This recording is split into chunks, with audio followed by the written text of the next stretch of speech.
Jour pour jour. Vous le comprenez, c'est vendredi et c'est l'heure de Culture Hebdo, un rendez-vous hebdomadaire avec Roger Muntu qui nous rejoint sur ce plateau. Bonsoir Roger. Bonsoir Jacques, ça va? Ça va très bien, super. Et vous-même? Ça va très bien, merci, à part ma petite jambe, hein. On en parle. J'espère que ça va aller. Ça va aller, j'espère, vraiment. Absolument. Exactement. Alors, c'est donc la semaine des Nobel, Roger. J'en parlais brièvement hier. Un Tanzanien, prix Nobel de littérature. Exactement, une très bonne nouvelle, hein.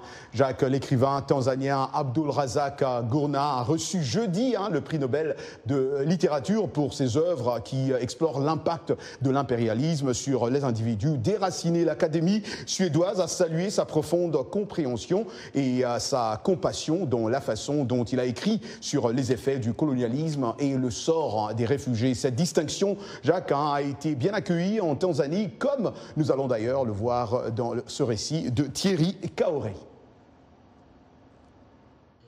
Premier auteur noir africain à recevoir la prestigieuse des récompenses littéraires depuis 1986, Abdulrazak Gurnah est connu notamment pour ses romans Paradise, publié en 1994, et By the Sea, sorti en 2001. Cette année, l'écrivain a été récompensé pour son récit empathique et sans compromis des effets du colonialisme et du destin des réfugiés pris entre les cultures et les continents. À Dar es Salaam, c'est un sentiment de satisfaction pour les jeunes auteurs qui veulent suivre ses pas. Le fait de voir mon collègue auteur, qui est également tanzanien, recevoir un prix aussi respecté, le prix Nobel de littérature, nous a vraiment inspirés. Cela encouragera également beaucoup de jeunes auteurs du pays à continuer à travailler dur pour qu'un jour nous puissions aussi obtenir un prix similaire. Je suis vraiment fier de lui. Aujourd'hui, je suis si heureux et fier de voir mon compatriote tanzanien remporter un prix aussi important dans le monde. Cela montre vraiment à quel point il représente notre pays à travers sa littérature dans le monde entier. Il a prouvé au monde entier que la Tanzanie a aussi du talent en matière de littérature.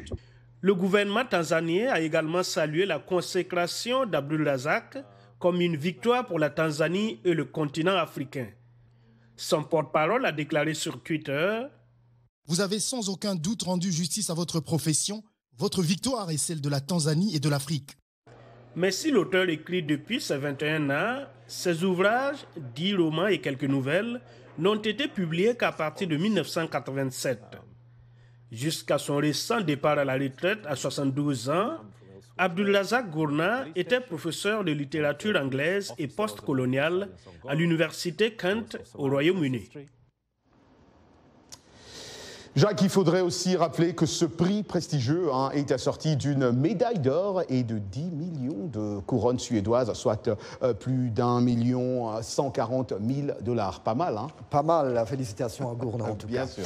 Roger, une jeune fille prodige du banjo a fait résonner une musique d'Afrique et des Appalaches. Exactement, à l'âge où les adolescents veulent briller sur TikTok, une New-Yorkaise de 16 ans, enfant prodige du banjo, fait fièrement résonner un instrument importé par des esclaves africains avant que les Blancs américains ne s'en emparent et développent une musique traditionnelle des Appalaches entre folk et country. Nora Brown n'a que 6 ans quand ses parents lui offrent son premier ukulele, sans se douter qu'elle deviendra en quelques années une virtuose du bluegrass et de la musique dite old-time. Enfant de Brooklyn, Nora Brown apprend le banjo avec le maître de cette musique, Shomo Pestoko, décédé en 2015. Selon la tradition, l'instrument serait apparu aux Caraïbes au XVIIe siècle entre les mains d'esclaves déportés d'Afrique de l'Ouest vers les Amériques.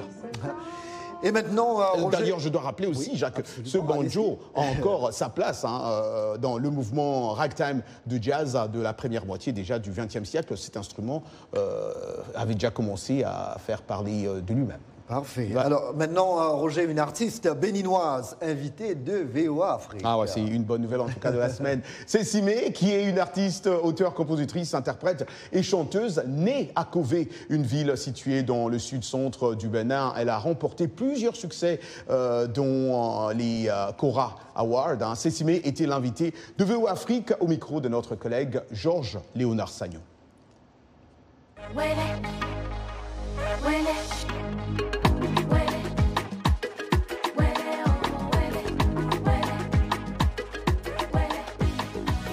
pendant un temps, j'ai été un peu plus sur le côté moderne de ma musique. Et je n'ai plus fait de sorties de chansons modernes d'inspiration traditionnelle. Et donc, les fans avaient commencé par dire que Cécile Mène s'est dénaturée, Cécile Mène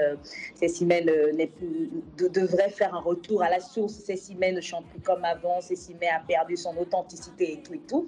Et donc, j'ai appelé mon arrangeur et j'ai dit, Fifi, nous, on n'a rien perdu de ce qu'on a en nous. Il faut qu'on montre ça au public. Il faut que je fasse plaisir à mes fans. Il faut que je leur montre que ça n'a rien à voir avec ça, qu'on allait plutôt dans le circuit commercial et que ce n'était pas du tout ce qu'ils pensaient. D'où ce titre qu'on a décidé de faire et qui est venu comme une grande surprise parce que personne ne s'attendait à écouter du Cécile Mène sur du bon. Et donc voilà, avant de commencer, comme on dit, à tout seigneur, tout honneur, j'ai demandé la permission aux aînés qui avaient l'habitude de le faire pour pouvoir le faire, d'où le rythme bon, la danse bon, qui a été exécutée dans cette chanson. Et c'est également une chanson qui parle de l'autonomisation de la femme, parce que dans cette chanson, vous allez entendre la femme dire que si tu ne me donnes pas la popote et que la nuit, tu viens me demander ce qu'on sait au lit, je vais te dire non, mais je ne vais pas t'attendre avant d'acheter le piment, la tomate pour faire le repas quand même. Donc, c'est pour montrer également que la femme ne devrait pas tout attendre de son homme. Elle devrait être prête à être indépendante, à faire face à certaines charges, même dans son foyer.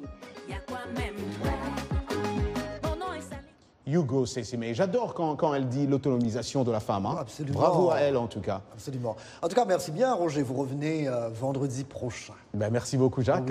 Bon week-end. N'allez nulle part ailleurs. Je suis là. James Bond, ça vous dit quelque chose? Ben, bien sûr, j'adore James Bond. Alors justement, pour clore ce journal, l'acteur britannique Daniel Craig vient de dévoiler son étoile.